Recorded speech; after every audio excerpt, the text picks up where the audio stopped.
From Philadelphia, the city that pulsates with the beat and the rhythms of yesterday and today, it's time for the Geator with the heater, the boss with the hot sauce, Jerry Blavat. 60 seconds make 1 minute, 60 minutes make 1 hour, 24 hours make 1 day, and out of that 24 hours, 2.5 hours are dedicated by the young teenager to the hippest show on the radio. So without further ado, let's carry on through now. 5, 4, 3, 2, 1, blast off!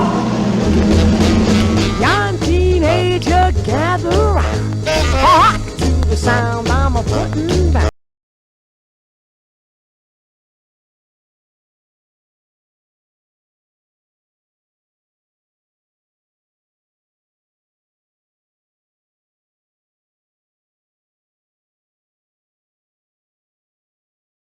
Oh, where are you? I can't see you. It's the Geator. And as you know, I am not in Philadelphia. I flew down here to Florida with the Keel. But I said to Keely and to David Angelo, my producer, even though I'm away from our people, I still have to be able to talk to them, say hello to them, and also chat with some of the wonderful people and artists who've been a part of our lives. And before we go into that, I must also acknowledge that so many of our friends and loved ones have been taken by this pandemic and are no longer with us. It certainly is a serious situation, what's happening. And please remember to wear the mask when you're out. Please remember to do social distancing because, as I said, I'm saddened because so many of our friends and fans that have been a part of our lives are no longer here.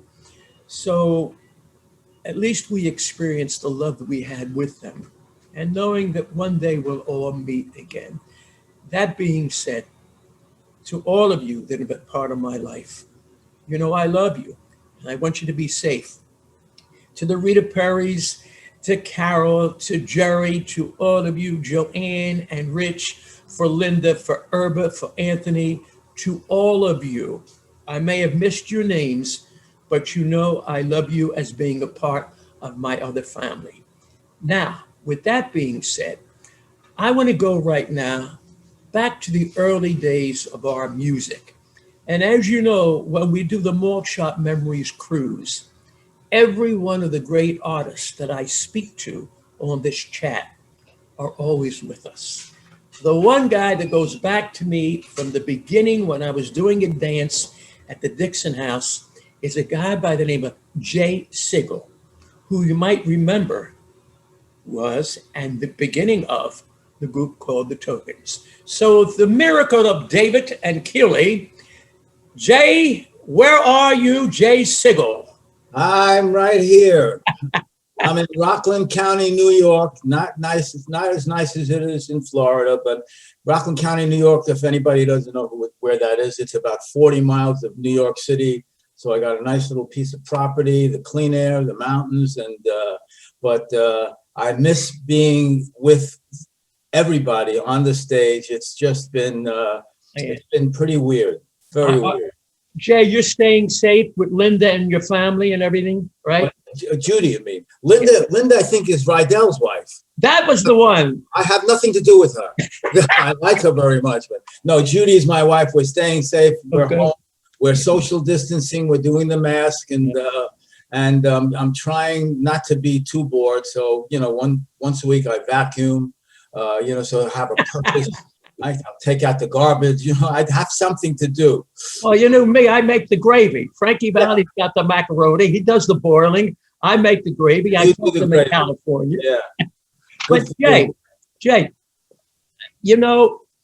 there's so many things in my mind about your career with Neil Sedaka, with the Tokens. And actually, it began around 1956, before the Tokens.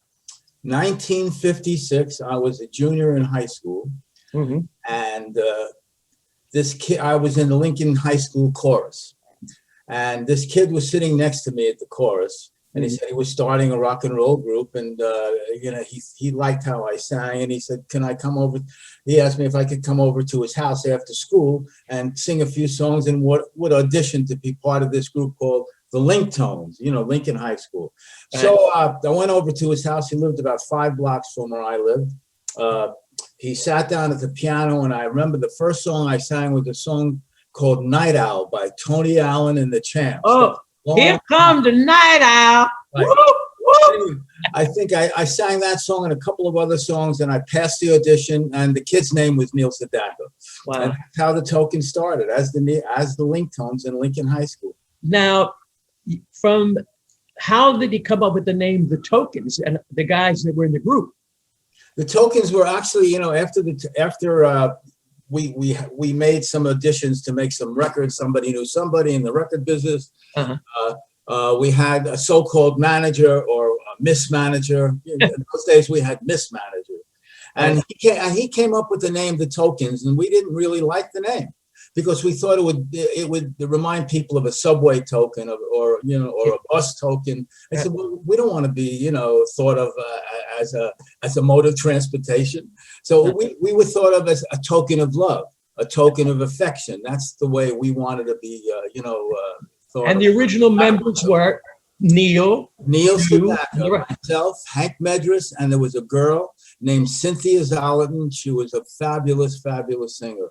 And we all had we all went up to a company called Melba Records in New York City, and Morty Kraft. Morty, the no comment. Morty Kraft, but he was a great record guy.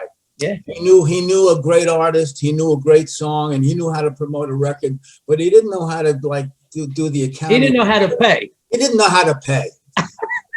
He didn't know how to. But one of the greatest songs that he had, "Church Bells May Ring," by the Willows. And then he had a group of girls called the Shepherd Sisters. Alone was the record.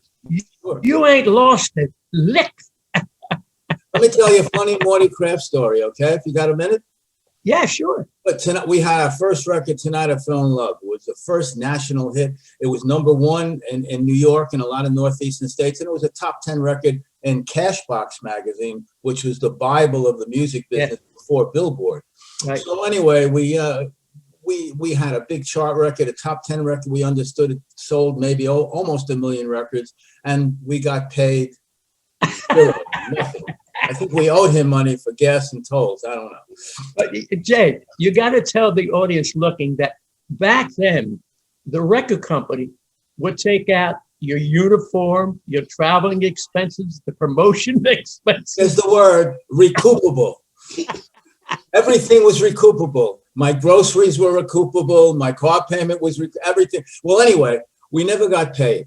And somebody knew somebody again at RCA Victor was a national major record company, and they offered us a deal to sign with RCA. So we all went back to Morty Kraft's office, and we said, Morty, we're leaving you. We're going to RCA Victor.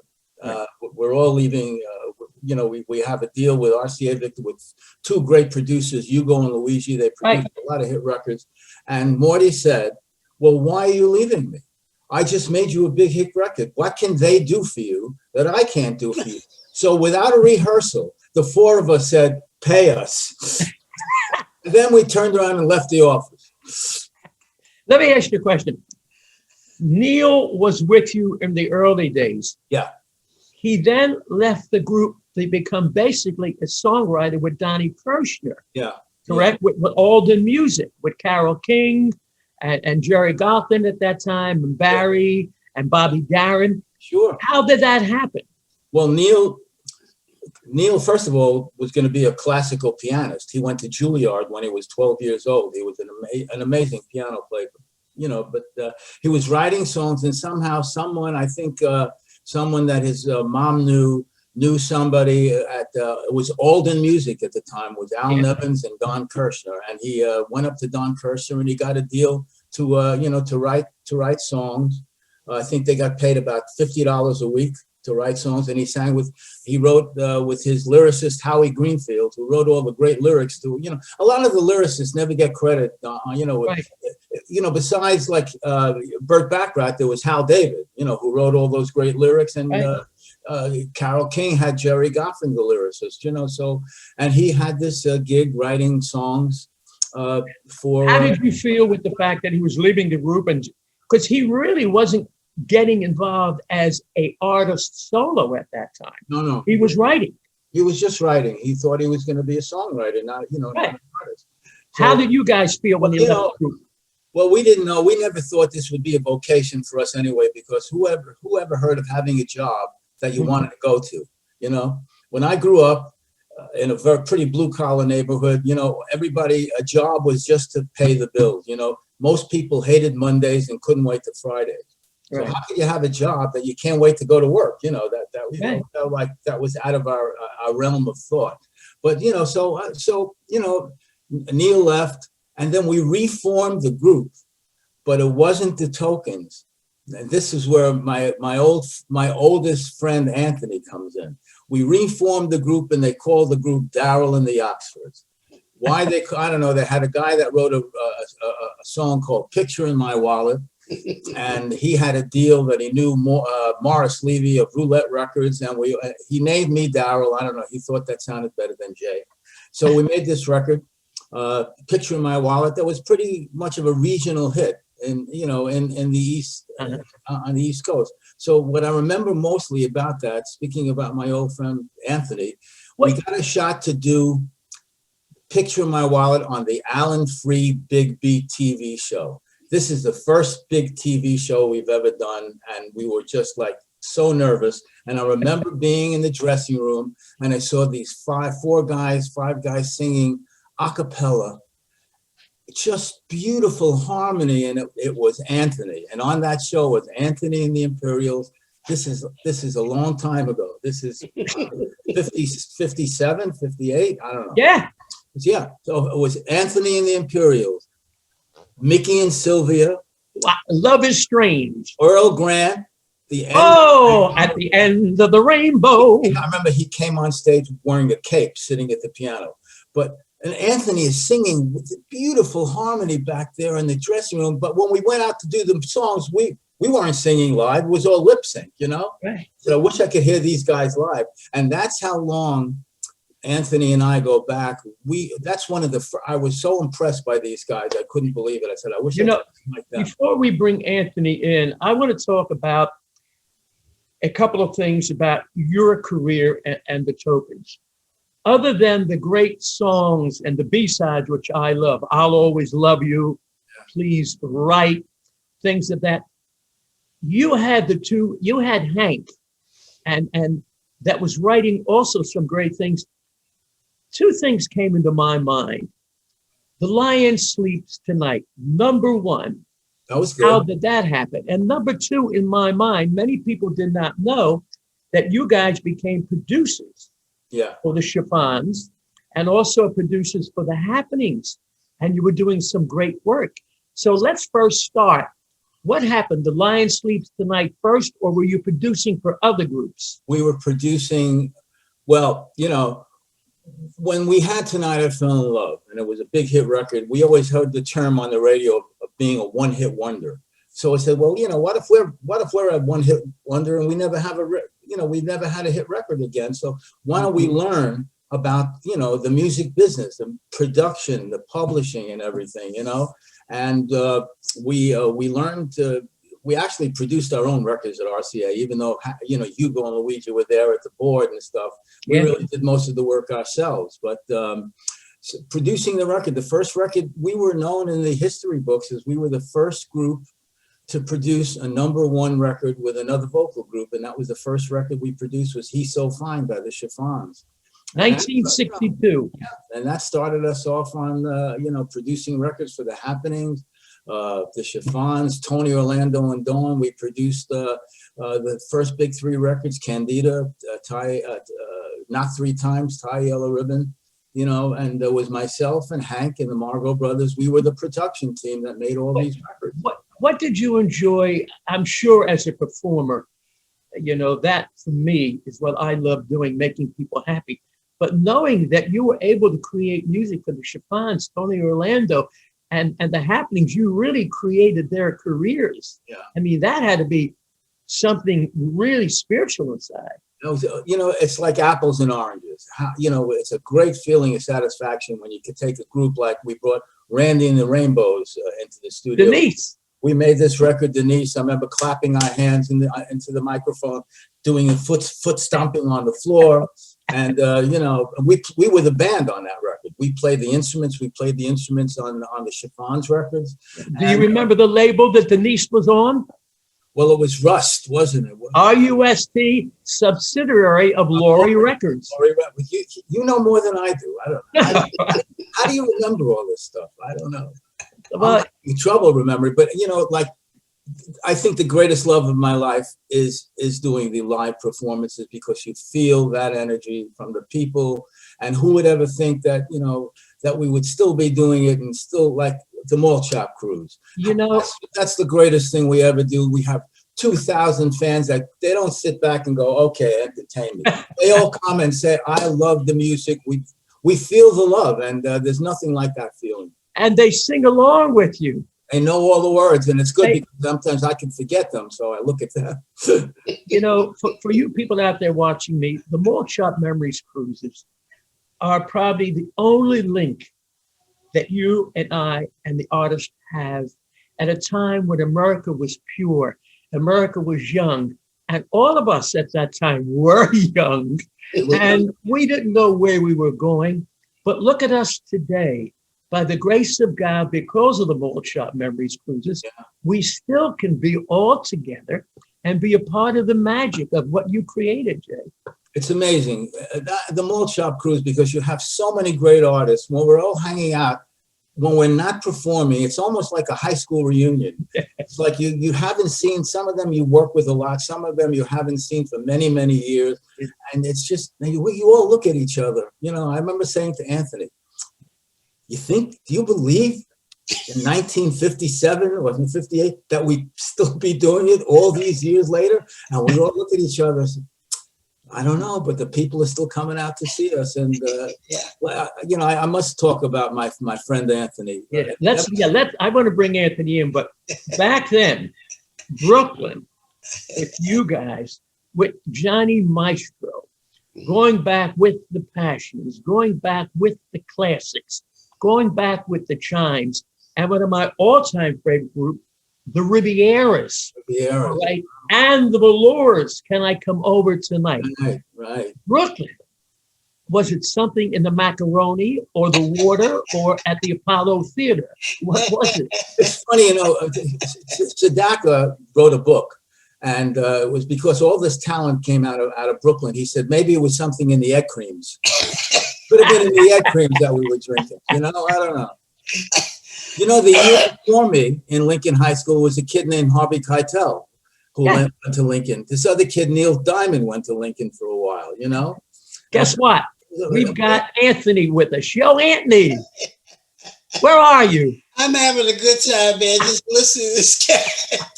It's like bringing back these memories, and it's like, it's a real blessing, man, that Jay and I are still around, man. Well, what about me? Jay don't know, but you I know forever. But it's just amazing that he was talking about, when you said Brooklyn, I've had people ask me about that. How come everything comes out of Brooklyn? I don't know. You know, actors and Gourdine, who else did I talk to that came out? Barbara Streisand came out of there. Yeah. That's another guy. Oh, I could keep going on. I don't know what it is. It could have been the cannolis. Or it could be Junior's. I don't know, man. Nathan's, maybe we eating a lot of hot dogs and everybody, I don't know. But listen, yo, Anthony and Jay, when you guys were singing on the street corners, did you know each other before you guys hit it with making a record? No, I didn't. I didn't know until we got to, of course, you know, Jay knows we're talking about 1619 Broadway, 1650 Broadway. That was the mecca of everybody doing whatever they want to do. So I ran into, like he said, with that TV show. But like even with Neil, I got to tell you this: Neil was writing songs, and the late George Gourdine, who was the president of Gourdine Records, said, "I got this kid, and he wrote this song." And he told Richard Barrett, who you know, Richard Barrett, you know, and art director, and Frankie Lime Teenagers, and he said to him, I want you to make sure we're going to record this song. By the way, that song was The Diary. Yeah. And we were supposed to record it. And I know some people got the actual record or the actual track, and I actually heard it. It was pretty good. And George was convinced this was a great follow-up to Tears in My Pillow. Uh-huh. And for some reason, George had to go to England to promote Tears in My Pillow and a bunch of other records he had. He was gone for about 2 or 3 weeks, and he left everything with Richard to make sure this is released, and that's released. Well, Richard had a song called So Much, and he wrote this song because he kind of figured, I'm only getting this head right now. He probably figured, gee, man, a follow-up to Tears in My Pillow, boy, would I make a lot of money. And he had in his mind, he had a hunch that was the song. It was the better song. He released So Much. As the A-side? Yeah, he released So Much. The Diary was an individual A-side. Right. He took his other song and put that instead.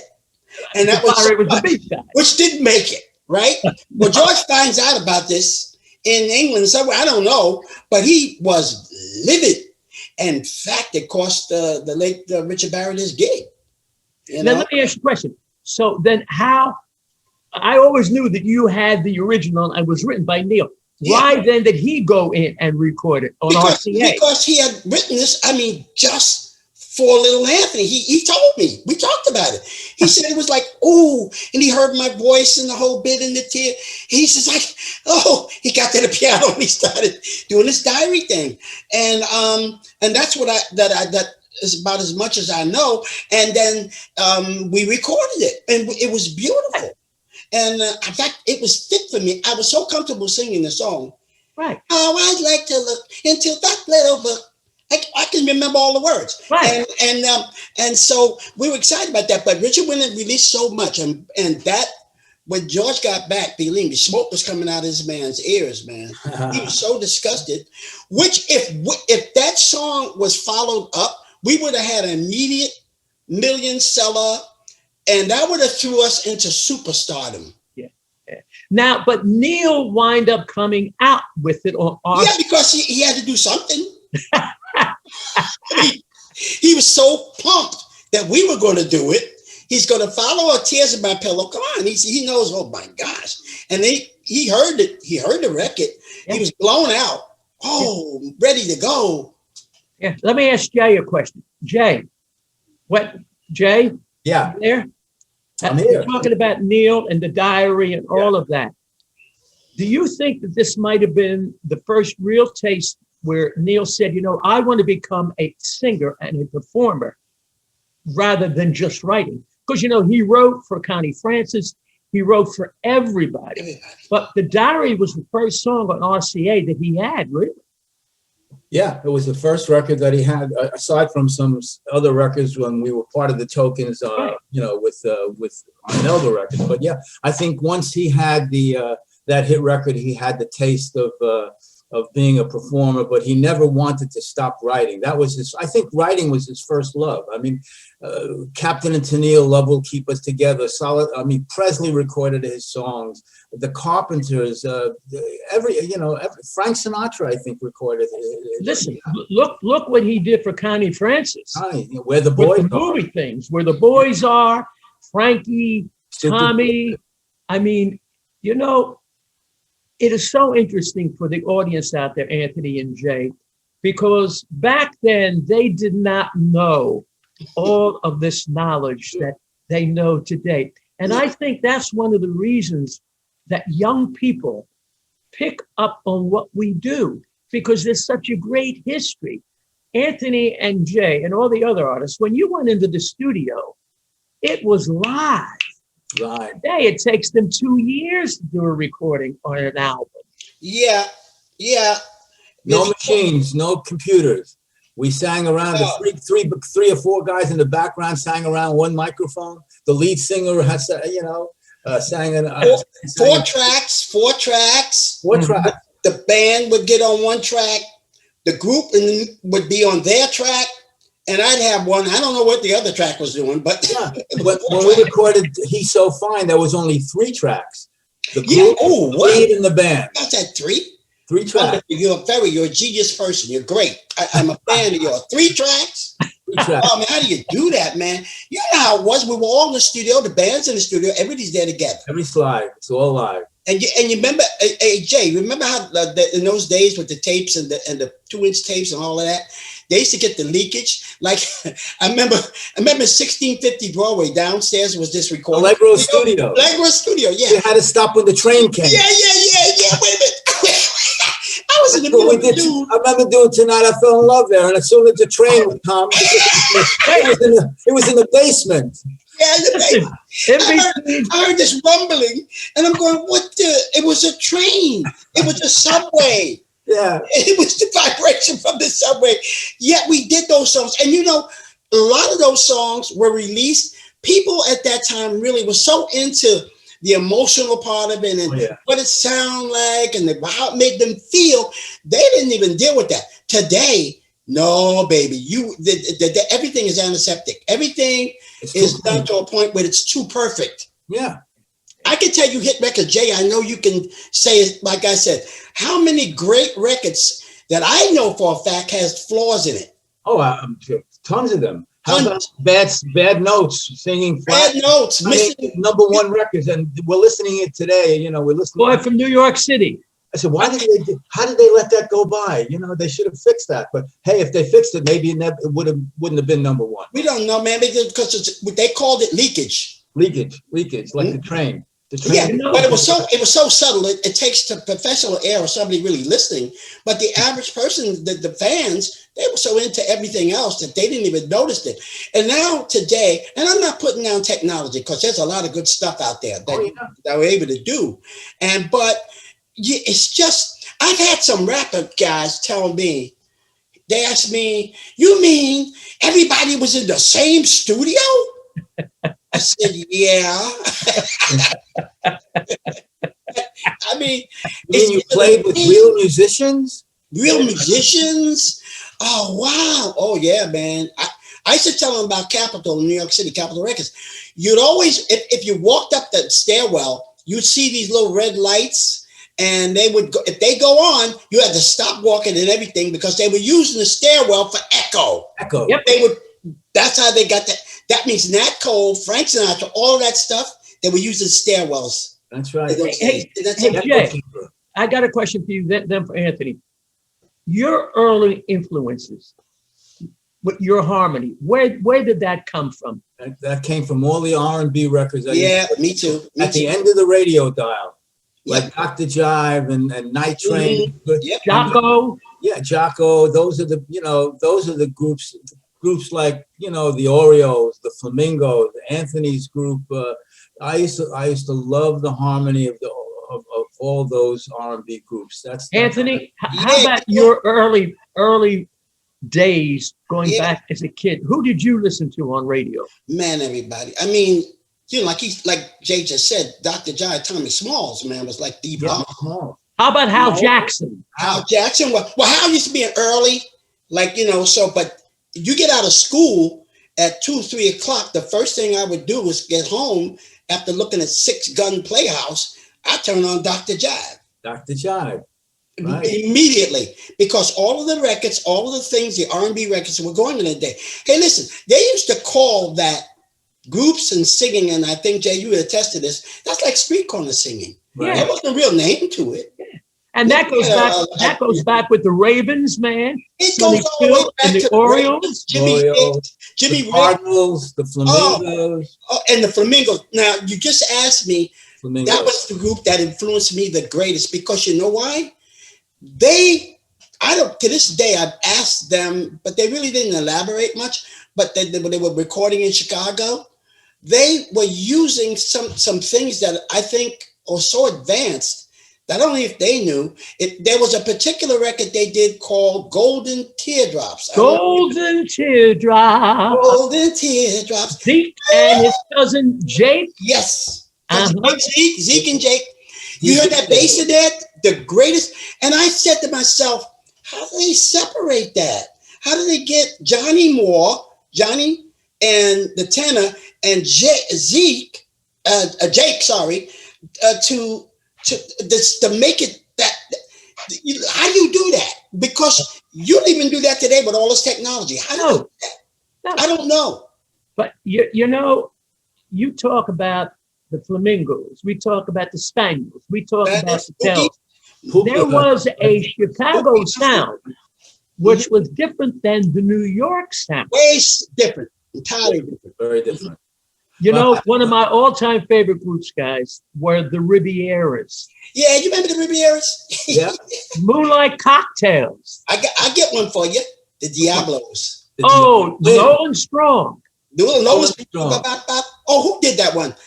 The Wind. Colorado. Oh, the Wind. Colorado. Since You've Been Gone, which then Clyde McPhatter did when he came to lead with the Drifters. You hear close Money, you are. Clyde McPhatter. Yeah, closer you are. The background when what's his name was doing.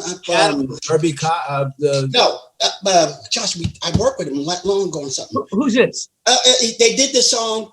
The closer you are. The Channel. Earl Lewis. Earl Lewis and the Channels. Yeah. Well, you know what? That I took that when we were with doing Tears in My Pillow, that in that recording session. Ernest wrote a song called Cha Cha Henry, and it didn't come out the way it was supposed to. And Mr. Goldner didn't particularly care for it. He said, listen, he said, then we did Two People in the World, and I didn't, and all we had was actually, Richard Barrett wrote the bridge right then and there, because there was no bridge. And I had no way of singing it because what it was, Jay would attest to this, it was a group was doing the choruses, and I really didn't, I just had verses, boy meets girl and love began, and then they would do that too. But everything they were doing, all of just two kinds of people. I didn't know what to do. I remember one of my favorite songs was The Closer You Are. What he did with his tenor. The closer you are. Let's not leave out the world, the tenor. Let's not leave out the Moonglows. Yeah. The Moonglows, great records. Man. Prentice was a great bass. Yes. Guys, do you know the of our family, Jay and Anthony? You know, for the people watching, this and what we do is a part of our family. We were kids together. We sure were. We grew up together. And by the grace of God. Let's talk about the malt shop. Wait a second. You never grew up. Me? This kid, if you ever saw him, this kid, Jerry Blavat. Oh, God. Yes. If you ever saw him at the Kimmel Center in Philadelphia, on the malt shop, he's like 18 years old. All over again. He has more energy than anybody on the ship. I don't know how he does it. I don't know why. You must eat a lot of good cereal in the morning. And he's also, you're also like the encyclopedia of rock and roll. Your memory is amazing. That's why I like to do question and answers with Jerry a lot and on the Malt Shop crew. Yeah. I love it because I will say something and it's like having somebody's in your head. And they'll come out and say, that was a blah, blah, blah, blah. And his name and then you go, bleep. I said, yeah, what? That's right. Oh, crap, I didn't even know that. No, Jerry knows stuff about me that I forgot already. I don't even, he knows it. You remember this time when I woke you up and you was this and where was we? We were supposed to be working at the theater. Yeah. Hey, wait, Anthony. Yo, Jay, this is something that you don't know. And I want to share it with Anthony. Jay, do you know that when Anthony was a kid rehearsing in Brooklyn, do you know one of the kids that became a big fan of his and used to watch him rehearse, and she married, who did she marry? Tell him, Anthony. What kid was that? Altabees. Joni. Well, her real name was Joni Gore. She married Sammy Davis. Right. That she was a dancer. She was a fancy dancer. Fancy. Is that what you were singing as? Were you one of the Dumonts then? Well, Anthony. No. Hey, Jay, I had so many groups. I don't know. Yeah, there was interchange with other groups. Hey, could you lend me your lead singer? Because our lead singer's sick. You could be in a group. I mean, if you look at the Duprees and some cats in the Elegance, I'd look up one day and I said, that dude is supposed to be in the Elegance. What's going on in the Duprees?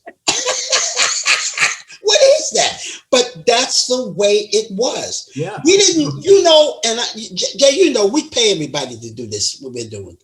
I just wanted to sing and the girls and hear my record on the radio. Mm-hmm. Yeah. And like you said, Jay, you said we didn't get paid. None of us got paid. No. It was fun for a while until we realized we got to get paid. Wait, yo guys, we made our money because of the records with personal appearances. But that's how we made the show. So I want the audience out there to know, because people say they never got paid. Yeah, but we did it for love of it. But a hit record would get us club work. We would get gigs, and that's how we made the money. Because without a hit record, you wouldn't know who the hell we were. You see, because we didn't. It was such a. I don't look when I came up.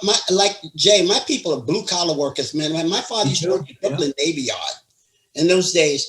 So these people didn't know how to really do that. The first lawyer we ever had was a real estate lawyer. Can you imagine that? Like funny, so did I. Yeah, he was a real estate, and he said to us, "You do the music. You're in the music business. You do the music, I'll do the business." And business, and we got we got new cars and televisions. But still, he gave us. We were driving around in the '57 Chevy station wagon with the wheels. I'm telling you, man. I mean, it was just ridiculous. So we didn't have what they have today. These kids learn from our failures. They learn from us because now they walk in the studio with lawyers and all kinds of accountants. They already get paid. They get money before they even walk in to even sign. We didn't know that because I call it the Stone Age of rock and roll, rhythm and blues. It was just a bunch of kids out in New York and everywhere who just wanted to sing. And like you said, Jerry, we always thought, well, we're going to get money. It's going to be about personal appearances. Yeah, that's what we were looking at. Oh, we get paid, and we did. We got paid. But records, oh my goodness, man! It was through some legal things I got involved with that I finally got paid after 30 years. Was that when Ernie Martinelli was managing you? Yeah, Ernie Martinelli and Jay. Ernie had the chiffons. Yeah, he was managing the chiffons and and his brother Johnny and all that. And Ernie, and he was a good guy. He's a good guy. I don't even know if he's still in the business anymore because I haven't seen him in quite some time. But I haven't either. No. He was a good guy. It was really actually we started getting paid when Ernie came on board. And he's the guy who put you together, I believe, with Teddy Rendell. Yeah, he did. Yes, but I knew Teddy before that. Because I was with a group called the DuPonts. And we did the thing, a local regional hit called You. And Winley Records, remember? Yep. It was terrible. But anyway. Teddy in a group called the Three Chuckles, wasn't he? He was with the group. They had a song called Runaround. Right. So at that time, you know that at New York City was Hook, what was those guys? The Paramount? They call them the boys. What's all those guys? Jack Hook. Jack Hook. Jack Hook. Alan Freed. Lawrence Reed. He managed it, Alan. So that's how he said, listen, we want to get these guys on. I got these guys, and so they put us on the show as an opening act in New York Paramount. Now with you and another one was Prove It Tonight.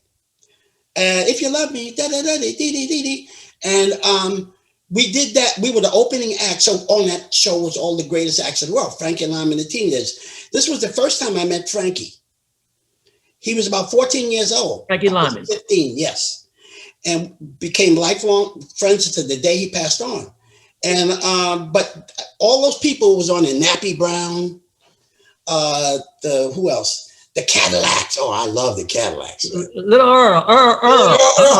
Peter. Yeah, little Earl. Yeah, right. One of the nicest men, Earl Cow. What a nice guy. Oh, man.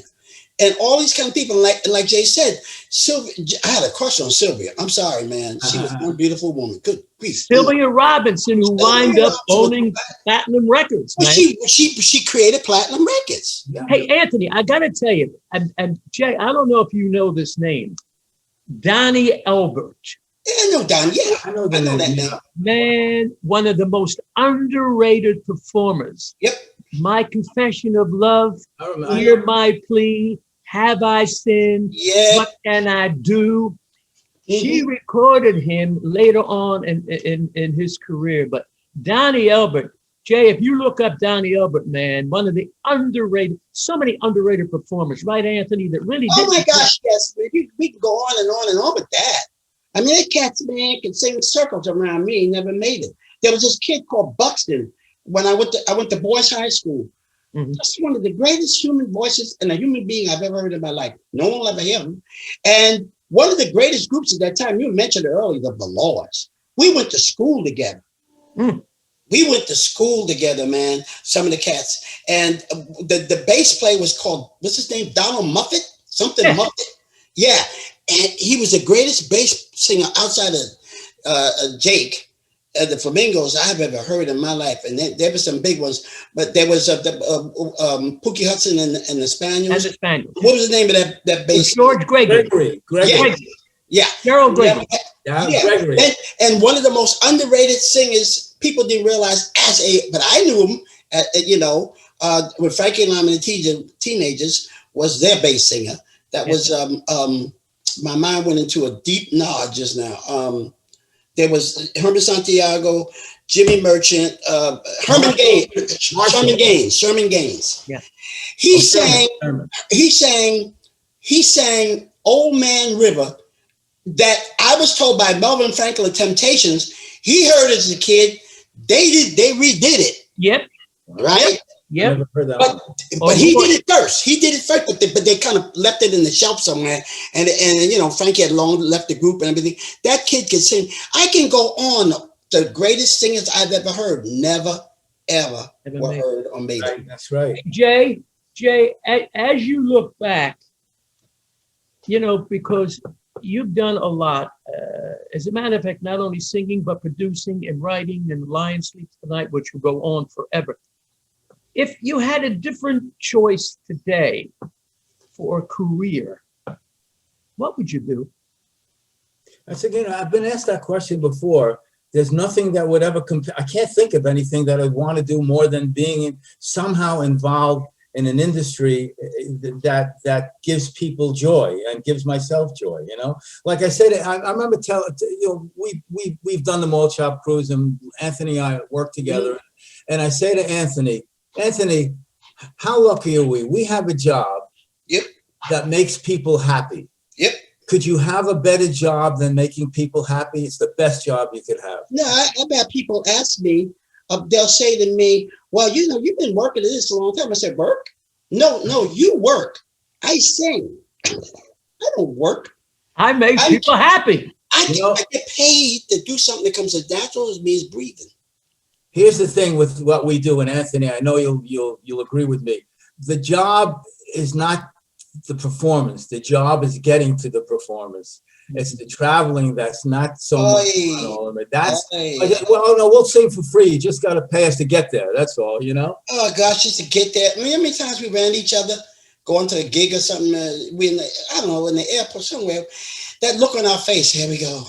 And you got to get on the plane. And when we lighten up, when I saw you, we were up at the Mohegan Sun doing the I forgot the concert thing that my man John Bowser does. The Bowser. And I saw you. You were in the lobby talking to Jerry Seeger, Jerry Seeger. Yeah. And all you guys. And I was really hurting. and I had to go on stage and sit in a chair. I remember that. And when I saw you, it's like I'm ready to get in the conversation. All I could do is say hi. Hey you guys, man. They brought up this beautiful red velvet chair on stage. Yeah, the big velvet chair. Big red velvet club chair, and Anthony is sitting there on the club chair singing. That was great, man. I remember you walked off stage, and I said to you, and we were in backstage, you sounded exactly the same as if you were running around the stage, sitting in that chair. I was very impressed. That chair was comfortable, man. Maybe you should do that all the time. Hey, I got to tell the audience that it's very important. We couldn't go out this year on the No, we couldn't. Pandemic, but we're going out next year. And Anthony, you'll be with me, and I'm telling you, Jay, you're going to be with us. Take me, Jerry, would you please? Gladys Knight's going to be with us. Mary Wilson's going to be with us. Bill Medley's going to be with us. Out there watching. You really should. There are limited cabins left. Yeah. But if you want to experience a lifetime of memories when America was young, and these wonderful artists, not only Anthony and Jay, but all the other artists were a part of our lives. It's so important because Alan Rubin and Janine, and as you know, Jason and Tim, the production guys, they do this. They make the artist feel so important. Very comfy. And I got the wine. And there's good food. Oh, but let me elaborate on that, man. It is, when I first did it, like 10 years ago, or 11, I don't remember. Yeah, 10 years ago. I first started out. And then that's when I looked and said, oh, shoot, Jerry's on the show. Geator's on the show. But I have, it's what people who are out there listening and looking at this, I tell you, I'm going to back up the Geator on this one. Go do yourself a favor. You can go on that particular cruise because you see, cruises are cruises. You can see all kinds of shows. You can see Broadway shows. You can see the best of anything. But you know what makes this unique? And I know Jerry knows this because I see you around the ship. Jerry's a people person. So am I. I like to sit in with everybody when I'm eating, or they'll come up to me and say, "Can I have this autograph?" I don't mean to bother you. I say, "Yeah, you do." What I say, Anthony? Yeah. When they stop bothering us, then that's bad. That's bad. You bother me all you want. You know what it is? We're captured on that ship. We ain't got nowhere to go. It's an ocean out there. You either socialize and be yourself and be for real. It would be you could see some of the greatest artists in the world walking around the pool, and you should talk to people. They love that. That's the experience that I tell people you'll never get on any other cruise. You're not going to get that. It's the interaction with the passengers. And Anthony and Jerry, you notice it. How could you see 2,000 people or more 24 hours a day with a big smile on their face? They're so happy every day. And we're so happy to intermingle with these people because, you're a legend. I said, well, I'm just like you. I just have a different kind of job. Right. Jay and Anthony, I think it's so important what we're doing right now, other than the cruise, and letting people know about young people, performers as you guys are, who came from nowhere. And by the grace of God, we're lucky. Limited amount of education, but look where we are today. And it's so important for America and you guys to bring forth what it was growing up. There was no racism as far as they say today. It was about music that brought black, whites, religion, Jewish, Irish. It didn't matter. It's so important that we keep this alive. Right, Anthony? I mean, even on the ship, you notice how everybody's mingling, and it's just fun. Jerry, I always come up when you're doing the dance thing. You always see me, I'm always up there, right? And so that's why everybody is. Everybody's coming to see Jerry with the dancing. You know how his energy level, and he's doing the record, he's spitting it, and he's talking and he's moving, and everybody's dancing and moving. So I go up there, me and a bunch of other people. and we go up and have cigars, you know, and watch the show. and I said, I see him and the people. I mean, you can't even move. You know that, man. You can't. They're around. There are thousands of them around. Look, like the whole ship ended up at the pool when Jerry does that dance thing. And that's where my wife likes to go. Linda loves to go. You know, we go up there and we watch him. I always say that when I see him in the car and I come past him or something, going to work, huh? Not me. I'm going ashore. Because he's doing everything. The guy, he moves the garbage. He drives the ship. He you know, he flies the plane to bring it in. Every time you see it's Jerry. I'm going, how do you do that? All right, now tell us how you do it. By the way, we got to say hello to Dionne Warwick. Oh, Dionne's birthday is December the 12th. Okay. Happy birthday to you. Happy birthday to you. Happy birthday, dear Dionne. Happy birthday to you. Listen, this, hey, David, how much time, Keely, how much more time do we have? We've got 15 minutes. You have what? Got 15 minutes. 17 more minutes? 15 more minutes. Okay. I want to go back now to the early days when you guys wind up working for the first time for Alan Freed with the big band backing you guys up, other than in a studio with X amount of musicians. Right. Jay, tell me the experience. Oh, very nerve-wracking. Very nerve-wracking.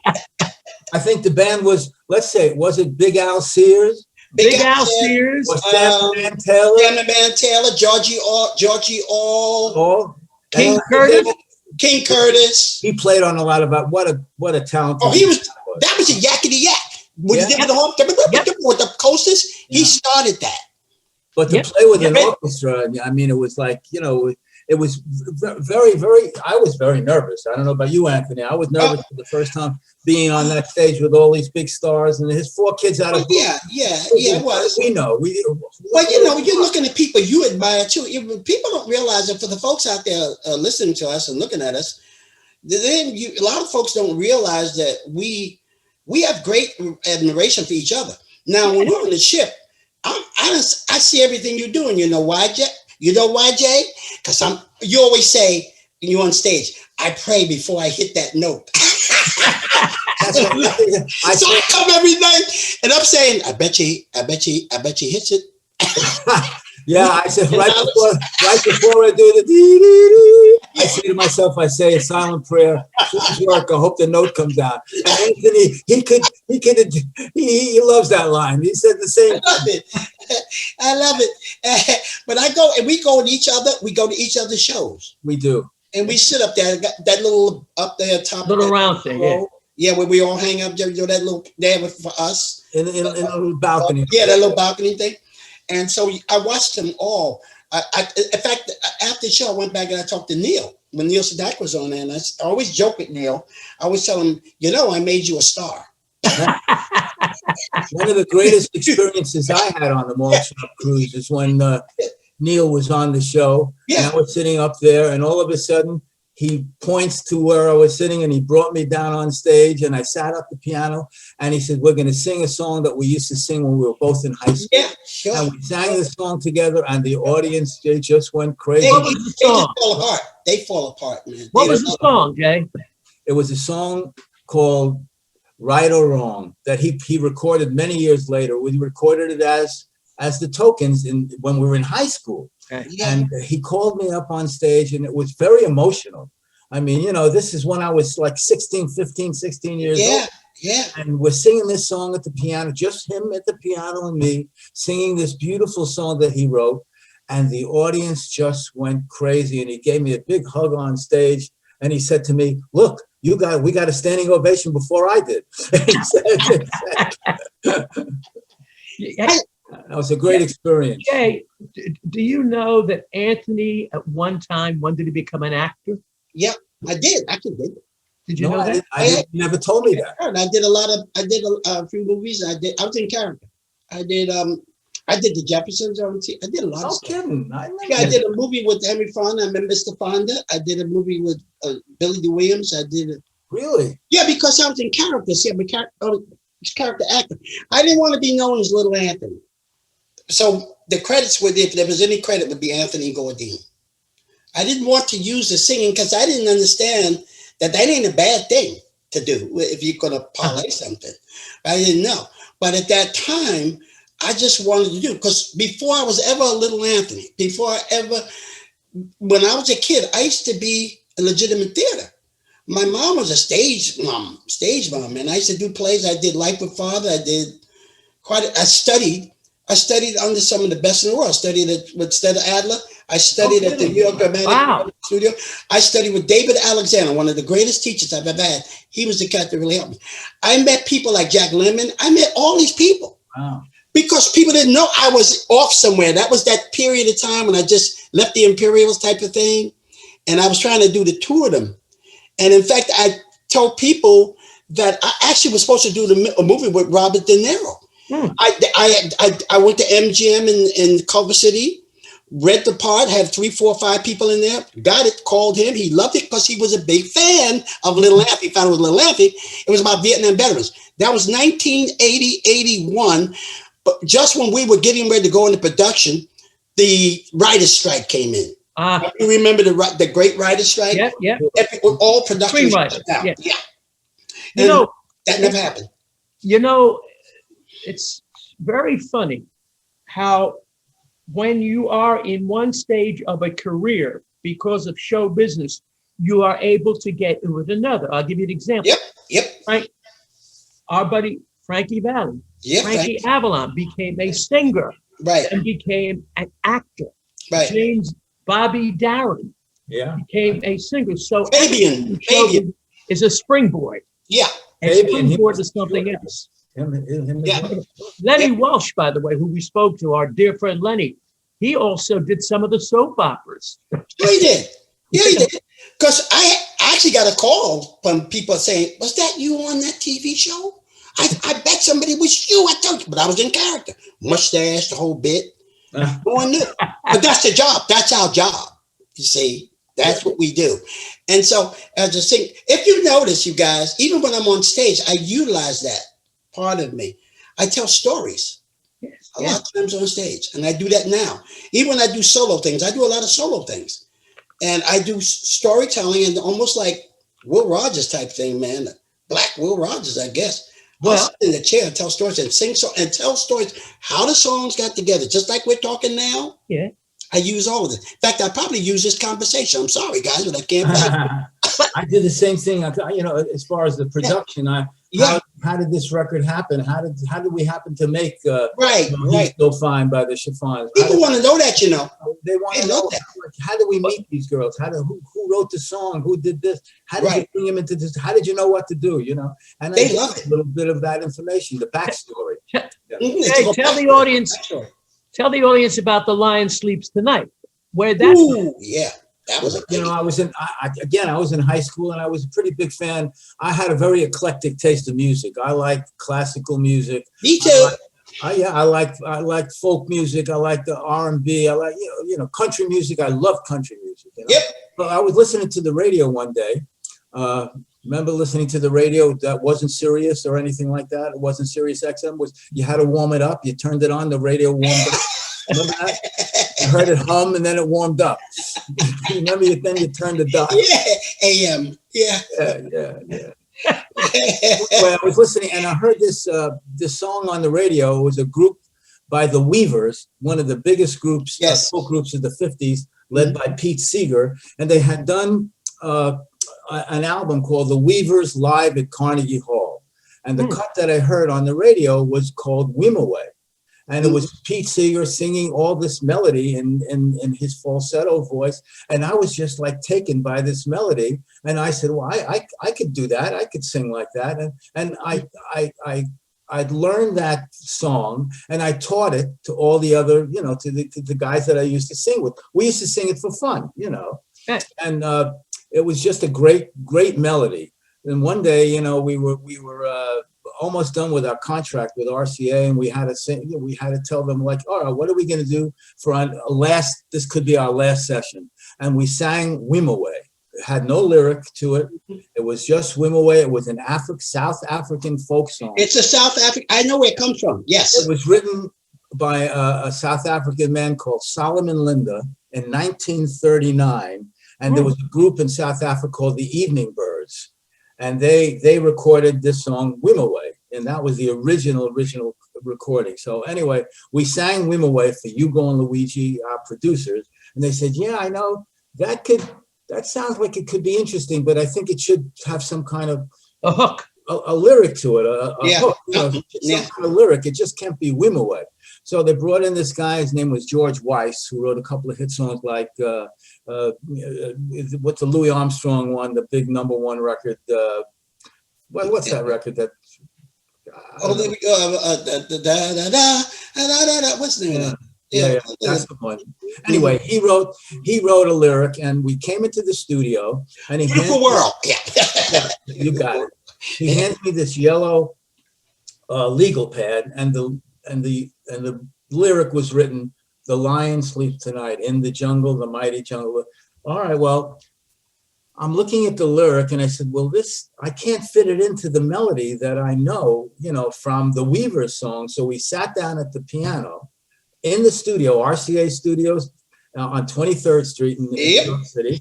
We sat down at the piano, and we came up with the melody that I happened to write the melody, the second 8 bars, which was Yeah.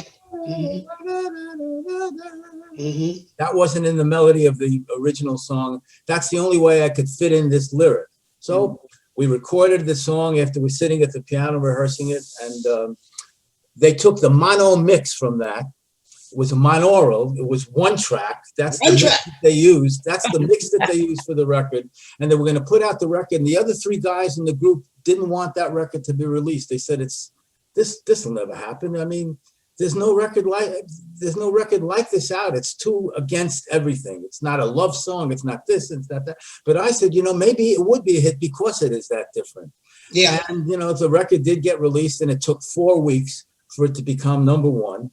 It became a #1 record. Then it stayed on the charts for like 3 months. And then it became a #1 record in 36 countries all over the world. So we were touring all over the world. People knew Jay, kids from Brooklyn and Switzerland, and they all know who we are, and they know all about the song. And Jay, when I heard the song on the radio, I knew that before that. That song is a South Africa. I heard that was done. I heard it years ago. Mm-hmm. The actual recording of what it was going. Yeah. Because when you said a whim away, that's what that I remembered. I said, wait a minute. Oh my goodness.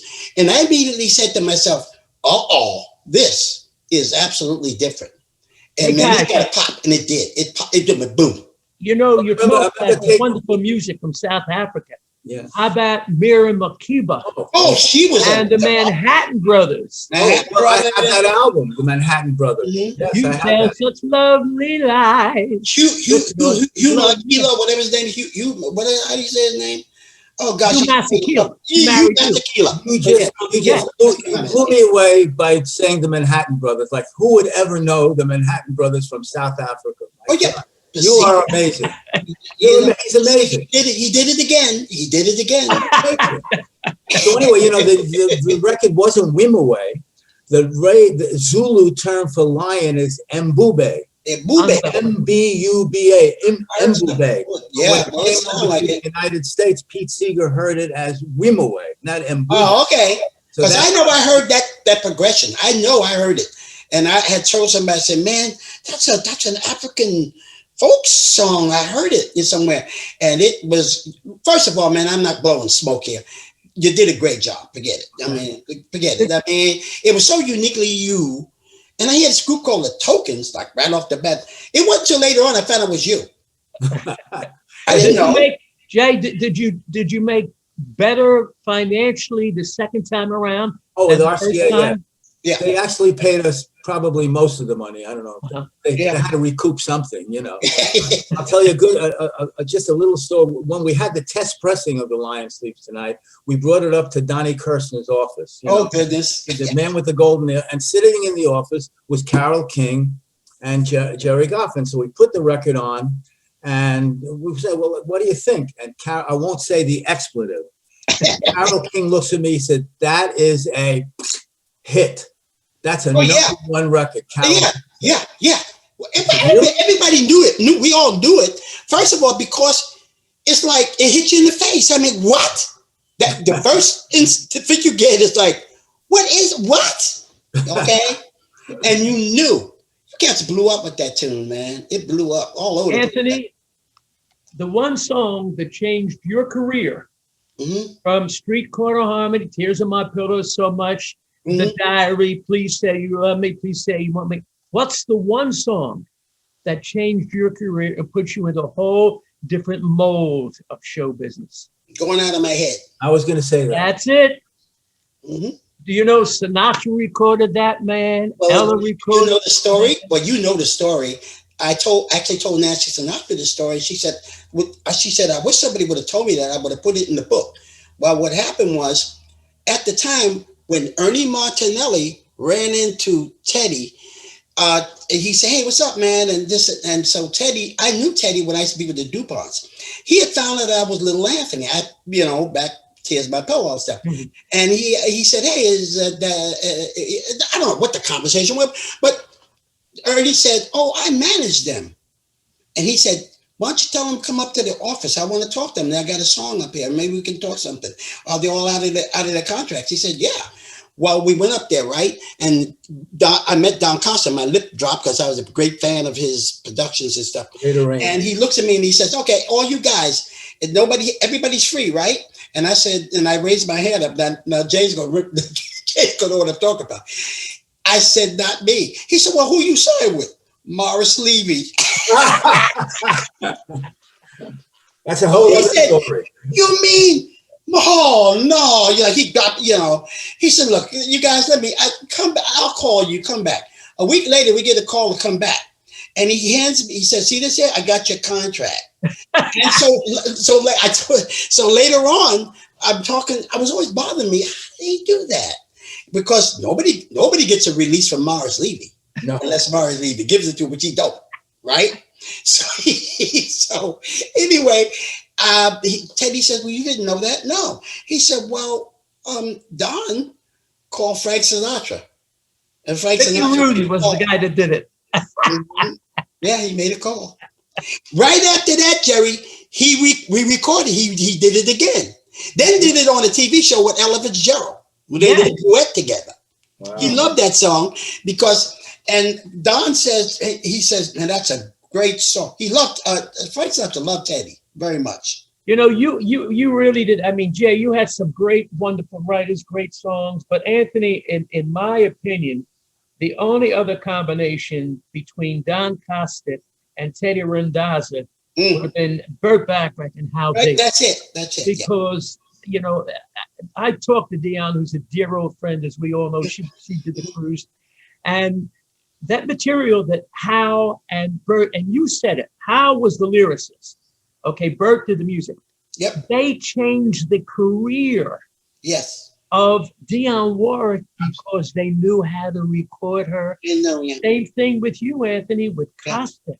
And also Tommy Bell did some. Tommy came late. Yeah, Tommy learned from Teddy too. He told me.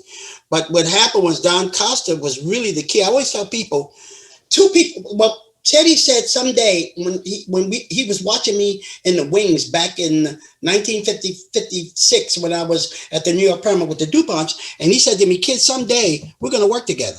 He just said that. No, never saw him again. 7 years later, guess what?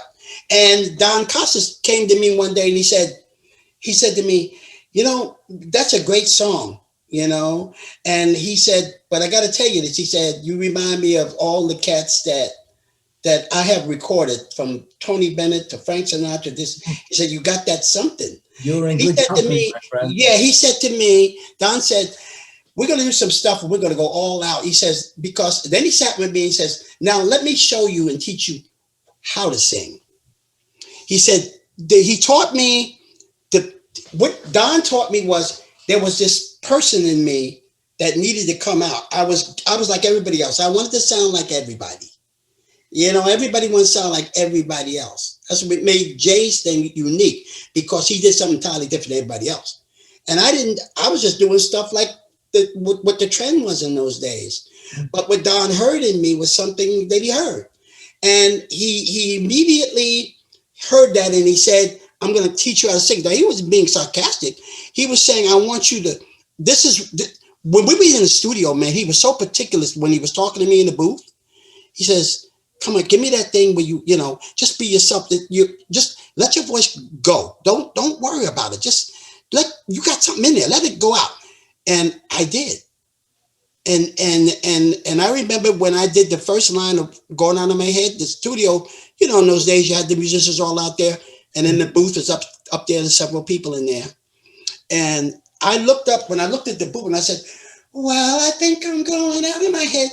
And I looked up there, and Don went like that. Wow. Oh, Wow. oh, you know, the first few lines. And he kept looking at me. He kept. Anthony. Said, wow. Anthony, Yeah. give it to me now. Anthony, give it to me now. Take it now. Give it to me now. Let me have it now. And then he sat there and he said, we became very, very close after that. And I was like a little guy under him. A lot of people think Teddy and I were like brothers. You know that, Jerry. You were there in those days. And we were like brothers. But Don was like a father, like I knew whatever come out of his mouth was the right thing. So I listened intently to whatever he said. Anthony, give me a little bit of the song for the Odie. Well, I think I'm going out of my head. Excuse me, kind of. Go ahead. Yes, I think I'm going out of my head. Over you. In other words, what I was doing, I was trying to be like Tears on My Pillow. Yep. I was trying to be like that. Don didn't want that. Yeah. He did not want that. He didn't want it. So I tell people, this man is for the long as I'm on this earth, I will give him great honor. Do you know, Anthony, I was with him in December in the early 80s with Sinatra, Julie Rizzo. It was right before Julie, I knew Julie. before he passed away. Mm-hmm. And he's smoking and smoking. And And I say, yo, my man. I mean, but a talented, you lived with giants. Costa, Teddy Randazzo. Yes, I did, yes. I mean, giants. And Jay, because of the natural creativity and the God-given talent that you had, going way back as a kid, it truly is phenomenal that we're able still to make people happy with that talent. Yeah, and I got to thank you guys. Anthony, you will be on the cruise. Yes, sir. I'll do anything. Hey, I'll sweep, I'll clean, I'll do whatever. Get me on the ship. Jay. I'll be there. Listen, hey, please, man. Please, man. We'll have a cigar. Wait, am I singing that day? No, well, anyway. We'll have breakfast. Good. That's good. I do breakfast good. When I grow up, I want to be like Jerry Blavat. No, forget it. He's not around. He's Dorian Gray. That kid over there, but what a kid, that kid. Jay, we used to be on the same floor. It's the funniest thing. We get up, we leave in the cabins. I'm either going to run the Frankie Avalon or him. Or he got the wine or something. And I got to make sure, am I singing tonight? Because I ain't going to hang out with this guy. He got energy that I don't even know where he gets it from. I'm so jealous of you, man. Dad, give me some. Come on. You know me. We're friends. I'm bringing 2 cases because Gary U.S. Bond's going to drink one. Oh, Gary. No, Gary. You know, this was about a month ago. Yeah. The thing I appreciate about the Mozart crew and Mr. Jerry Blavat is that Jerry is a true fan of the music. He loves the music. He knows about the artist. he's just like one of the people on the ship. He sits back there and looks at the show. I know when we do, I know you love, I'll always love you, or please write some of the B-sides, and you're just sitting there. Yeah. I said, and you know how that makes us feel, that you are there smiling and enjoying what we're doing. It makes us very happy. This is the admiration time, Jerry. I got to tell you, somebody needs to give this guy a lot of applause, because Jerry and I, we have our differences. Sometimes there's always been that love and respect and honor. Absolutely. And I got to tell you, man, this guy is somebody so unique in this business and keeps this really by his will. And he's a good dancer. Yeah. Guys, He keeps stop. it. Stop. No, you remember he had to know that about you. Oh, I used to go over his club when I was in Atlantic City. Memories. Club and memories. He'd always get me to go. I'm going, oh, man, come on, man. And so we go there, and the place is jumping, you know. And then I played disc jockey. That was fun. Yeah. We still got it. The whole thing. Yeah, it was something that I really enjoyed, and you know, it was just pretty. And then it's just, I guess when you get older, you realize how blessed we are, man. All of us, to be able to be at this age and time, especially through this crisis that we're going through, and we're able to sit here with one another and just talk and reminisce. That's priceless. You can't. We all have a lot of history. Oh my gosh, look at the history here. That's why God needs us to be together. Yep. So to show the world that we are a family. That's what we are. Music will get us through. Yep. Whatever the problem is. All right, for you wonderful people who've been watching, all I can say is that you are experiencing young people who never realized where they were going, just wanted to get that talent out, and they did it. And I thank you, Anthony. I thank you, Jay. And we will see you on the More Shot Memories cruise. We will be there. You guys, this breakfast, is what you got to do. Get your ticket. Okay, yeah. Breakfast game. We'll have breakfast. We'll have And I'll bring the wine. Okay, please. Thanks, guys. God bless. God bless. Bye-bye. Keep well. Stay My man. My man.